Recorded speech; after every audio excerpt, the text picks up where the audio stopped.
Voici la meilleure façon de raser les poils pubiens.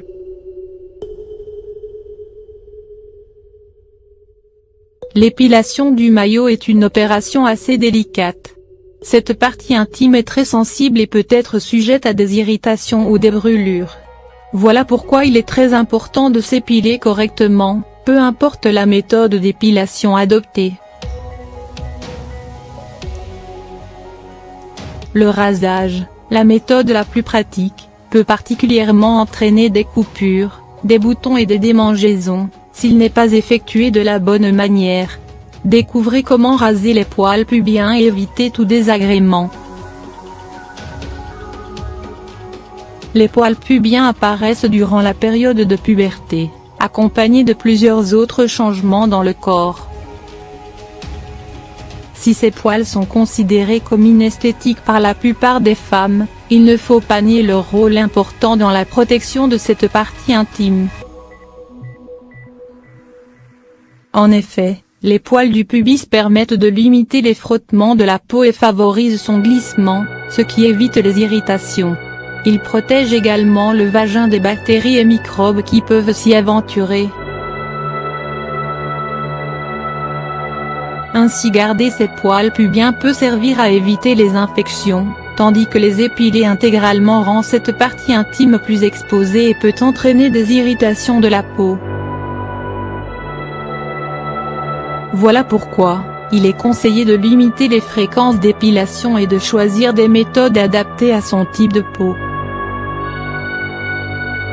Entre cire, épilateur électrique, crème dépilatoire et le rasoir reste sans doute le moyen le plus rapide, pratique et économique pour se débarrasser des poils pubiens. Cette méthode très facile peut cependant causer des irritations, des boutons, des poils incarnés ou des coupures, si elle n'est pas bien réalisée. Voici les étapes à suivre pour raser les poils pubiens correctement. L'exfoliation est une étape importante avant le rasage. Cette opération permet non seulement de se débarrasser de la peau morte, mais prévient également les poils incarnés. Mélangez de l'huile d'olive avec du sucre et appliquez sur la peau, en massant doucement. Coupez les poils pubiens pour faciliter le rasage des poils pubiens, il est recommandé de les couper. Pour ce faire, tirez délicatement les poils vers le haut et coupez à l'aide de ciseaux. Faites très attention quand vous utilisez les ciseaux dans cette partie aussi délicate. Si vous n'êtes pas très à l'aise avec cet outil, vous pouvez utiliser une tondeuse électrique. Le rasoir utilisé pour l'épilation du maillot doit comprendre 3 lames coupantes, voire plus, pour que l'opération soit plus facile et n'irrite pas la peau. Prenez bien soin de vos rasoirs, si vous ne voulez pas les jeter après une seule utilisation. Réservez un rasoir uniquement pour le rasage des poils pubiens, et nettoyez-le après l'avoir utilisé. Assurez-vous de le sécher à l'aide d'une serviette, parce que l'eau peut accélérer la corrosion des lames.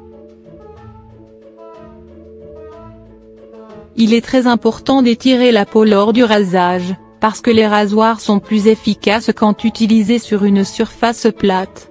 Tirez la peau vers le haut en commençant au-dessous de votre nombril. Rasez lentement et doucement.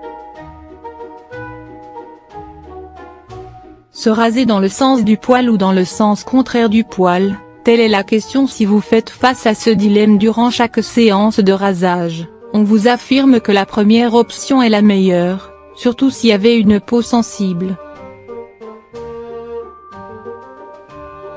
En effet, bien que le fait de raser dans le sens contraire des poils offre un rasage de près, cela peut entraîner des irritations et favoriser les poils incarnés. Par contre, se raser dans le sens du poil permet d'éviter ces désagréments. Mais soyez prête, cette méthode peut prendre plus de temps, pour obtenir un rasage de près. Évitez de raser la même partie plusieurs fois de suite, parce que cela peut enflammer la peau. Vous devez aussi laisser un intervalle de quelques jours entre vos séances de rasage de maillot. Rasez les poils pubiens 2 jours consécutifs, va causer des rougeurs et des démangeaisons. Nettoyer.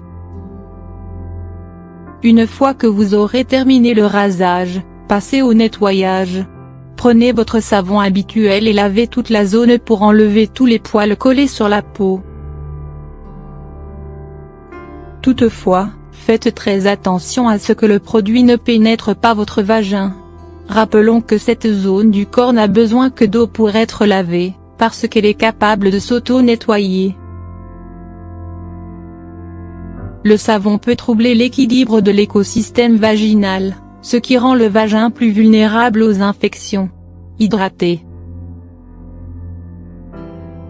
Pour hydrater la peau de cette partie intime, utilisez l'huile d'aloe vera ou une huile pour bébé si vous avez la peau sensible. Évitez les crèmes hydratantes qui contiennent des agents colorants et du parfum.